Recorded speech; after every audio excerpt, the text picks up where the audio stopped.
So we'll revisit again just the last piece that we were learning here. Towards the end of Vayis Aleph,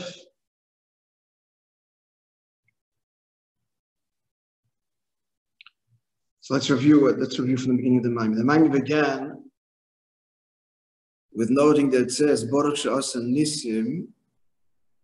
So we're blessing Hashem who did miracles in the plural. It goes beyond many miracles. It refers to two kinds of miracles. There are those which are enclosed in nature, and there are those that utterly transcend nature. And then there's a third category. There's a third category where it's utterly beyond nature, but it fuses with nature.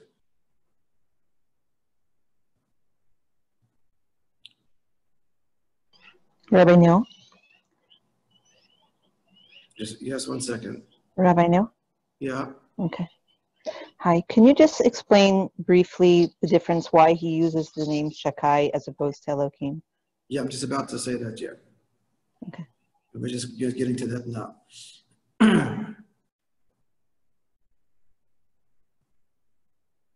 So in general, he's saying, I'm sorry, I mentioned your third category.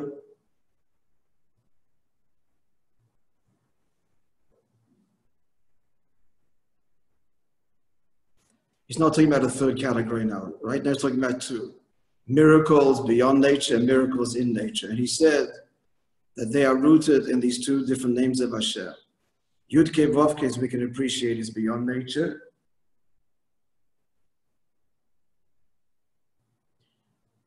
Because Yud-Kei Vav-Kei is Hashem's infinite, it means the eternal one. Hashem's infinite revelation. So from there comes miracles that are beyond nature. That's clear. Now I explained that the miracles that come enclosed in nature, their root is another different holy name of Hashem, and that's Shem Shin Daled Yud, that's referred to as Shem Shakai. How is this conveyed in the very name? Again, Yud-Kei Vav-Kei means past, present, and future all fused into one. Haya all at once. And as I just mentioned, it means the eternal one, so that's beyond time. The name Shin Daled Yud has two meanings. And both of them implying limitation. The Gemara says, what does the name mean? That the root of the word die. Die means sufficient or enough. Two meanings. One, that the outset of creation, when Hashem set in motion the creative forces, even creation itself, even the creative force itself was producing unlimited creation. So Hashem stopped it. And he stopped the creations from expanding beyond his desired state by invoking this name, Shin Daled Yud. In other words, it's God's power of restraint, finitude. That's one explanation. The second one is from the Medrash. The first was from the Gemara. The second from the Medrash is as follows. There is sufficient godliness for all creation. God has enough to sustain and create all of creation. So what that is referring to is not the physical limit of creation, but the likus, the godliness that's in creation.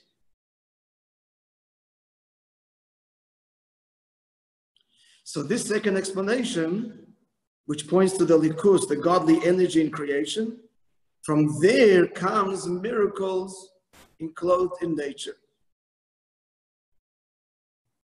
Because the miracle happens in such a way that it respects and doesn't implode the laws of nature. Is that clear now? The two meanings of it. One, a limit on the actual creation. Two, sufficient. God has godliness for all his creations. Dayu maspik. He has enough to sustain, create, and animate all creations. So the second explanation is talking about the likus that's in creation. And that is a miracle. In other words, another way of saying that is a miracle enclosed in Teva. Right, but isn't usually the name Elohim just more commonly used? Yes, yeah, it is.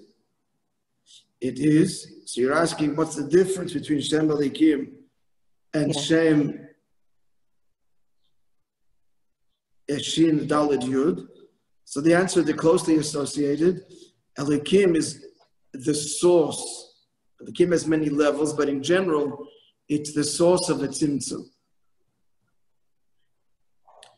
And Shin Daled Yud is the actual tzimtzum and the process and the details of the tzimtzum, the limitations placed on nature and the godly investure in each nature, in each creation.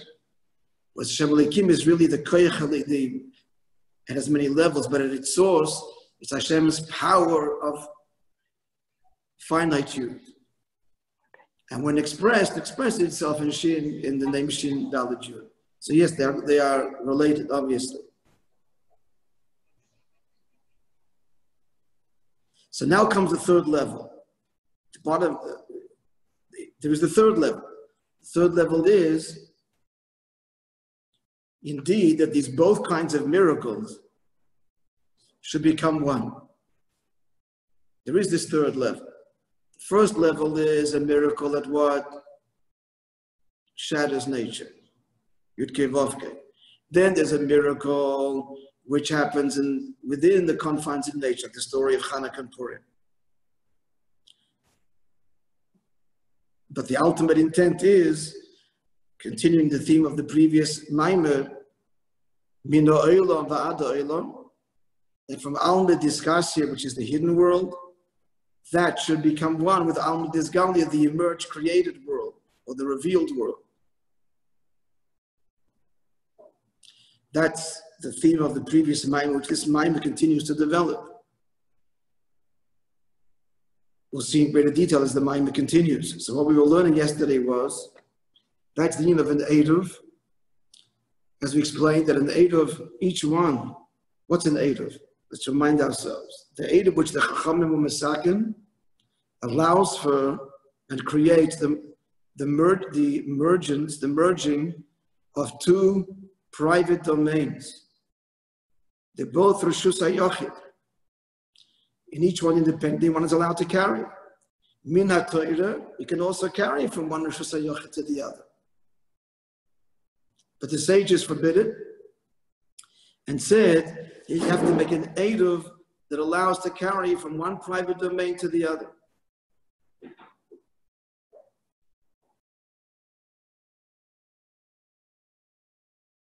There's all kinds of categories in this Eidov Chatzeres, which allows the two private domains that open to a common courtyard.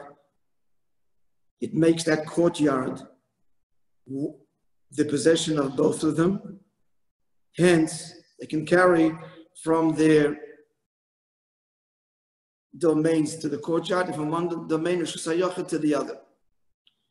What does this mean, Baruch? This is the meaning of Eidov. What's it, Baruch Niyas? Baruch Niyas explaining that in their own worlds, they're both holy. They're both expressions of a likus. Chesed and Gevurah, our likus, our godliness. Malach Mecholim, Malach Givrol, our holy angels. Miracles which are beyond nature are divine. Miracles in nature are also divine. Shem Havai is holy. Shem Shin Daled Yud is holy. But, however, since they are contrasting, and one cannot, in their own worlds, one cannot be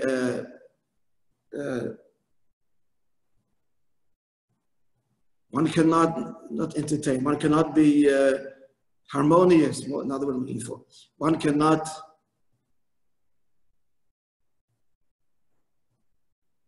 be soivel.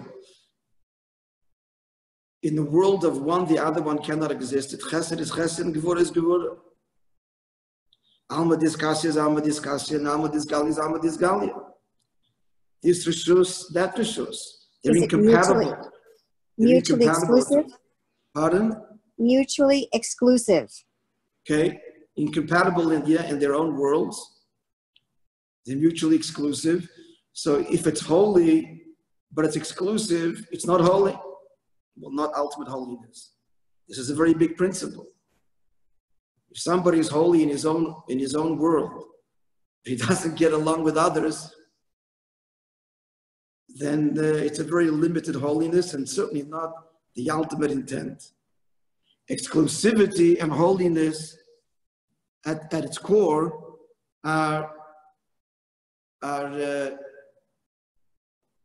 contradiction, because there's one God, the source of everything. So if the true oneness of Hashem is revealed, the deeper oneness, then there will be unity even in those domains that in their own realms are in opposition. That's what we're talking about over here. And all of these guises and levels of opposition. He makes peace on high between the two opposing angels, the Michal and Gavriel. Nes Hayed in Teva, Nes in Teva. And for that matter, Nes and Teva altogether are obviously diametrically opposed. Finite and infinite. It all comes down to finite and infinite, to use simple and overabused words. So the kavanah is the Erev, to take the two Reshus HaYochids and make them one. How does that happen? When there's a third level that transcends them both, that draws on essence, that's Tiferes, that's Yaakov, that's the middle kav, the middle line as it were. All of the spheres that are aligned on the middle line, all of them, as opposed to the spheres that appear on the right and the left. The ones that are plotted in the middle is because they are rooted in essence. And the right, all spheres that appear on the right share in common revelation. All spheres that appear on the left share in common withholding, gevura, discrimination. The spheres in the middle are a fusion of the two because they transcend both. And that's Tiferes. Now the Rabbi illustrated this in Tiferes and explained how Tiferes embraces both the arguments, as it were, of Chesed, give everybody, Gevurah it says, give nobody unless they've earned it and deserve it. Tiferes doesn't ignore these two middos. It validates them. The person takes it into consideration in his mind. He's going through the process in the person's mind.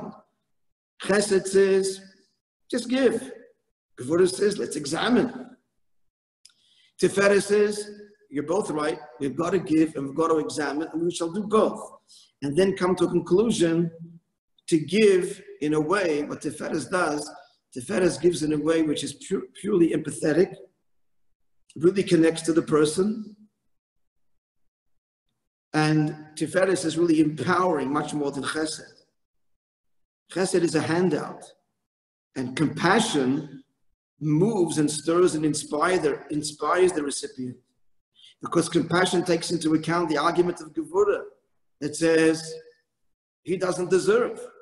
Let him go work.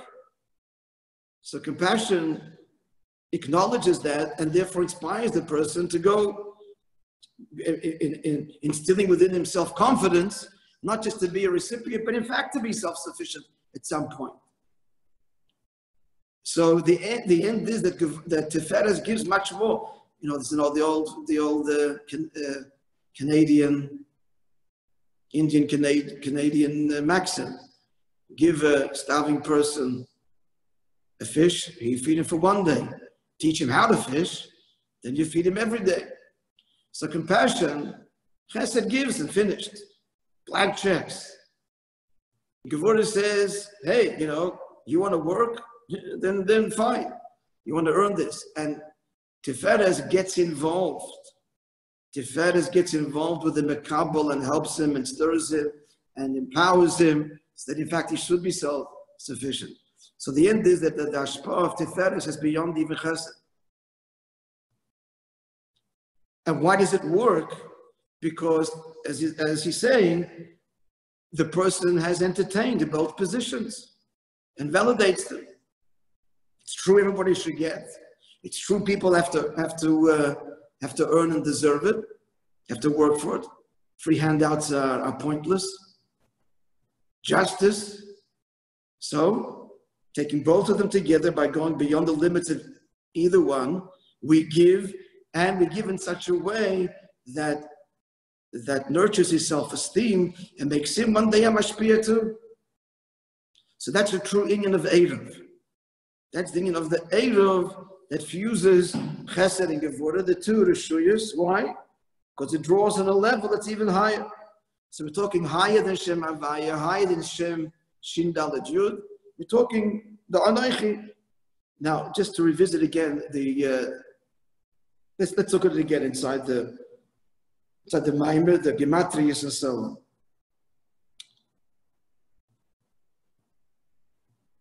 It's some 10 lines. 1, 2, 3, 4, 5, 6, 7, 11, 12 lines from the bottom. You know, the Eruv Reshuyos, and this, what? The fusion of Chesed and Gevurah in the face of the transcendent revelation. It's a transcendent revelation that fuses the two to begin with, because it takes, a big person to say, you're both right. You got to be bigger than both of them to acknowledge both. If you're just a chesed person, you can't hear Gevurah. If you're just a Gevurah person, you can't hear chesed. But Tiferes draws on a deeper part of the nefesh that is not bound to either chesed and Gevurah, and therefore can entertain and accommodate and validate and incorporate them both. And as we just illustrated, going far beyond even the hashpah of chesed. So this is the Eruv of Reshuyos. So now he says how it's hinted to in the word Eruv. Let's have a look at it again, tracing this union that we speak of on several levels. As is hinted to the very word Eruv, which is literally the mixing of these two domains, which are otherwise would remain separate. Shiteva achat, it's one word. Shekileles, it has the following letters in it: Ayin Beis and Reish Yud Vav. So Ayin Beis is Gematria Chesed. That's the Chesed component. And in brackets he added that Chochma is Gematria 73. So there's a connection also to Chochma. Why? Because in Gematria there's also this phenomenon of you add one more digit for the overall word. So therefore, what's he want to say? Because Chesed is rooted in Chochmah. They both appear on the right of the chart because both are illuminatory. Giving. Chochmah's explosion of light in the head, and Chesed is giving. Chesed is rooted directly in Chochmah. So therefore, Chesed, which is 72, has a gematria connection to Chochmah as well. When you add one more to the 72 and you get 73, which is the gematria of Chochmah, right? 8 and 20 and 40 and 5 is 73. So that's Ayin Beis. Did he mention that Shem Ayin Beis is Chochmah? That's I sent you the chart yesterday, which gave you the 4 different ways that the Yud-Kei Vav-Kei can be spelled out. The differential being the Milui, what the filling letter. What's the Yud, the Hey, the Vav, and the Hey remain, of course, constant. But how do you spell Hey? It can be spelled Hey Aleph, it can be spelled Hey Hey, and so on. So they all yield different gematrias. So if, or rather when, you spell Yud-Kei Vav-Kei with a filling letter being Yud, you end up with number 1, 10 letters, and number 2, it adds up to 72. 72 is where the Yud, the Yud is the filling letter. So Hey is spelled Hey Yud, Vav is spelled Vav Yud Vav. So that Shem'a bis Chachma, meaning the spelling out of Yud Kei Vav Kei with a filling letter is Yud means that this is where Hashem is revealing Chachma, dominating the whole revelation of Yud Kei Vav Kei, and so on through the other different miluyim. It means that Hashem is revealing a different midah dominating the overall gilui of Yud Kei Vav Kei. As I mentioned in the Kabbalah Svarim, they write out whenever Hashem's name is mentioned, Kei Vav Kei, they write out what particular milui this person or this request or this hashpah is expressing. So it's a different kavanah that the person has when he davens. In theory, what he imagines is supposed to picture in one's mind the different ways Yud Kei Vav Kei is spelled out, and thereby being the keli for that hamshach. So these Kabbalah Sidurim do it visually for you.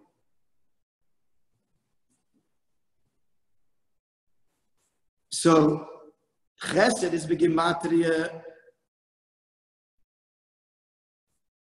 So he wants to bring out that ayin beis is begematria Chesed, because Chesed is connected to Chachma. It extends from Chachma, and moreover, by adding one more number to ayin beis, you actually get the gemativ Chachma. This one more means the source.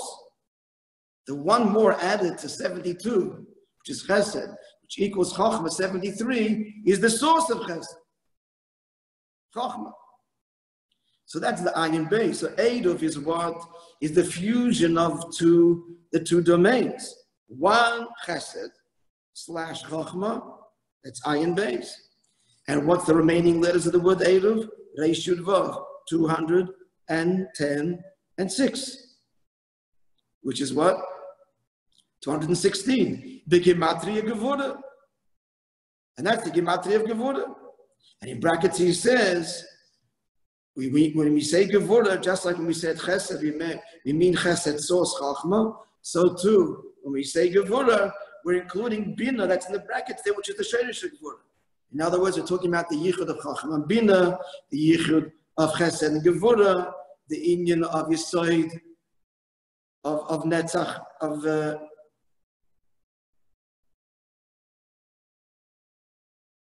yes, Hoyt and Yisoid. All of these unities, they're all connected because they're all essentially, the same, they're all rooted in the same primary sources of Gilui and Tzimtzum, infinite and finite, in the various incarnates. So the of the Eidov is the unity of all these contrasting spheres, midas, and revelations on their various levels. So now concluding, are we clear? Yeah, folks? Yes, Rabbi.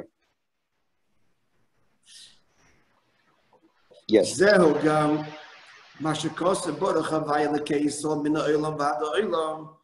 this is, we learned in the previous Maimon, that Yid is Mamshich Elikus. And which Yid, or which quality in the Yid? It's Yisrael, Yaakov, Mino Olam V'Ada Olam. Fusing together all of these opposite worlds in all of their, in all of their manifested levels. It's Yisrael Davke, Kivin She'inyin Zeh Avodas Yaakov, because this is the Avodah of Yaakov, the choice of his kavem, so in the middle shaft, the middle line, and this is the central beam, that went to the center of all of the beams of the Mishkan, uniting them all through the very center. Which is where Baruch as we explained at length in the previous line. Now we continue. Base.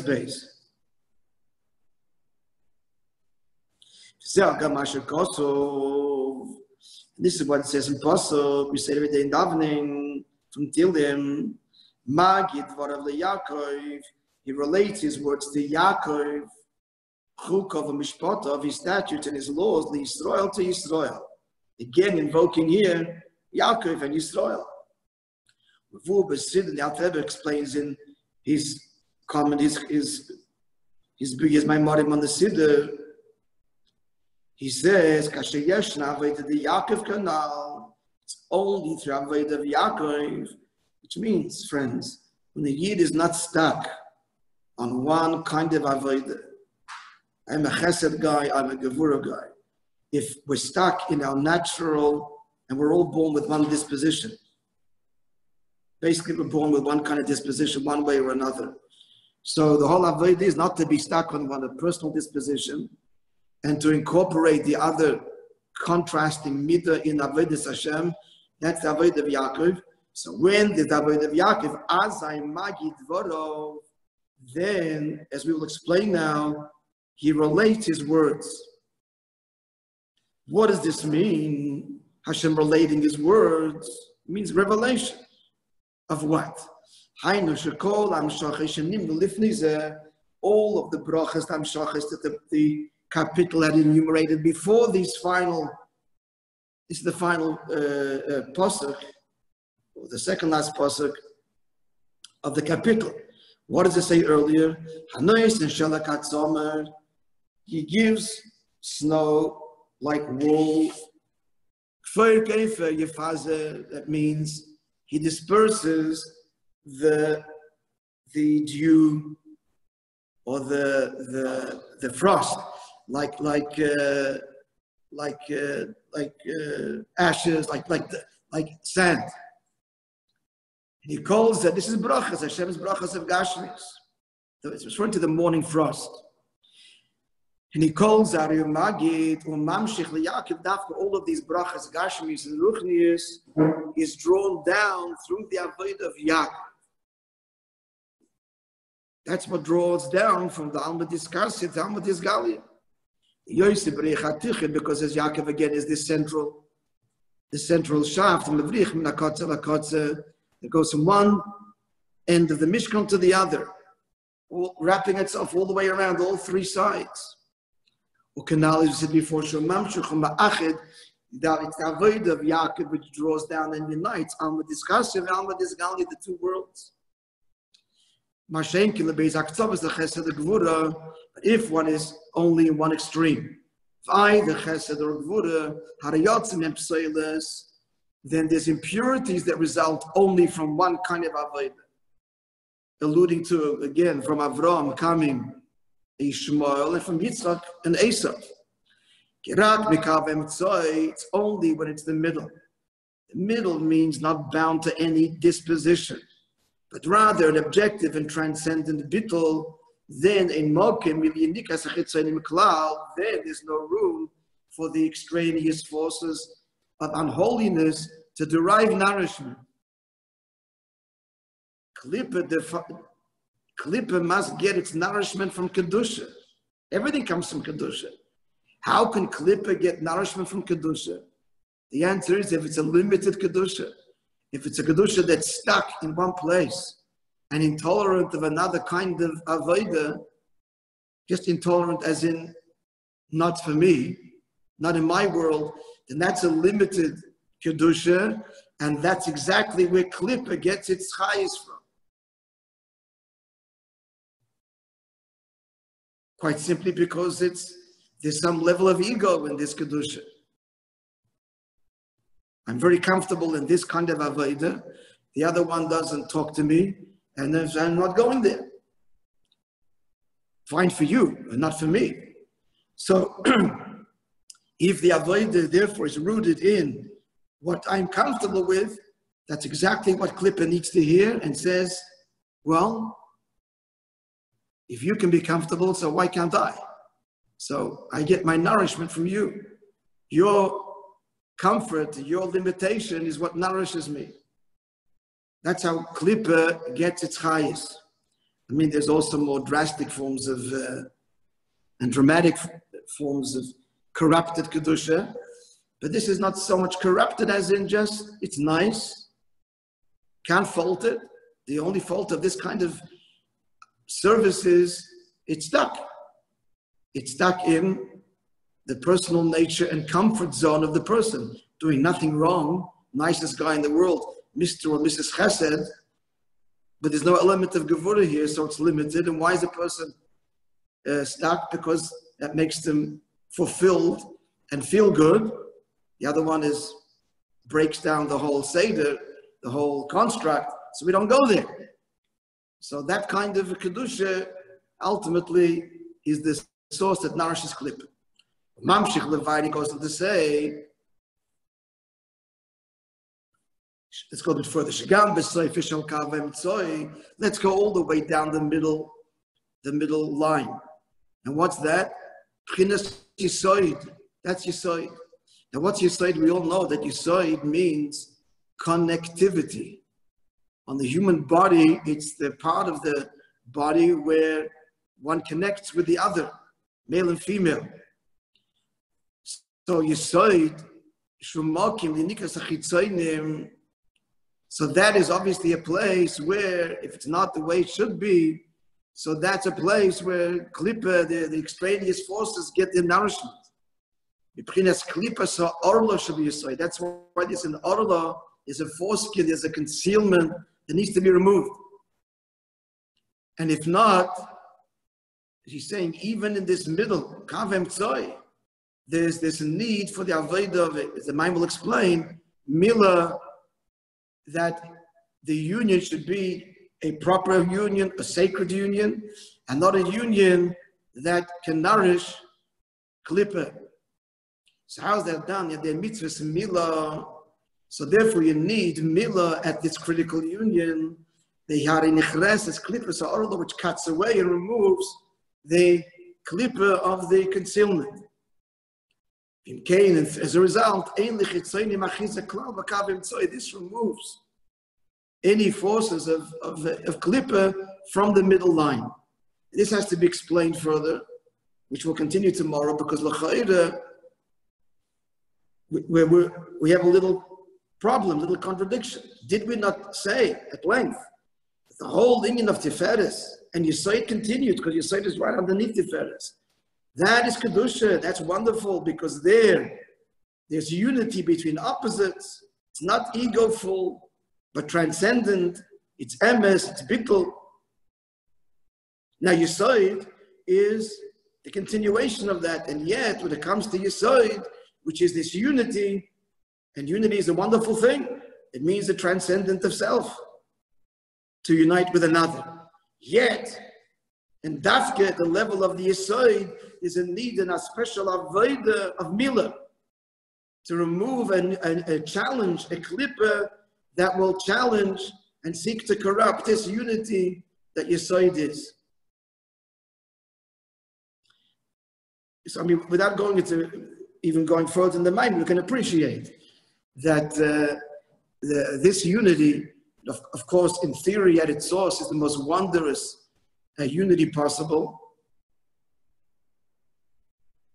Producing a child, the miracle of creation, the ultimate expression of love, where one and one equals one. We all know that this whole unity can be the most corruptive and divisive and destructive relationship, even though it's unity. And Dafka, when the unity comes down to this level that engages the body on such a very essential and basic level, which is the ultimate kavanah, therein is a great challenge. Klippa wants to get a hold of this and corrupt this somehow. If we can take unity for our own purposes, then we're really siphoning of Kedusha. In other words, there's the Klippa can get nourishment. We said earlier, when you're only stuck in Chesed, you're only stuck in Gevurah, because it's not truly transcendent, then that can feed Klippa. It's not a very powerful, I said before, Klippa is fed by it because there's ego there, but still a nice guy. He's Shammai, he's Gevurah, he's Hillel, he's Chesed. But where Klippa can really get its jollies is where it can take unity. So unity draws on the deepest levels of holiness. And if you can take the ultimate union and corrupt that for our purposes, then we're really siphoning off the deepest levels of Elikus, which is from where unity really comes from and only possible from.